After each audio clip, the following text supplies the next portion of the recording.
સુબોધીનીજીનું પાઠ વલ્લભ કરાવે તો થાય અને સ્પર્શ કરવો આપણા બસની વાત નથી. નારદજી જે ઉપદેશ આપી રહ્યા છે કે તમે ગમે એટલું સારું લખો, ગમે એટલા શબ્દોને શ્રૃંગાર કરો, પણ એનો કોઈ મતલબ નથી જેમાં ઠાકોરજીના ગુણાનુવાદ નથી. આપણે બ્રહ્મ સંબંધ લઈએ, ઠાકોરજી પુષ્ટ ન કરાવીએ, સત્સંગ ન કરીએ તો એ બ્રહ્મ સંબંધનો મતલબ શું? હવે આગળ,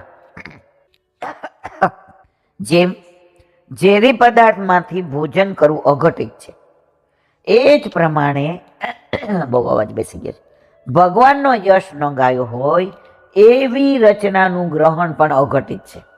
પછી ભલે ને તેના વર્ણનમાં સુંદર શબ્દ લાલિત્ય હોય, ઉત્તમ ગેયતા હોય અથવા ઇન્દ્રિયોને ભડકાવવાની શક્તિ હોય, એ વાત મૂળ શ્લોકમાં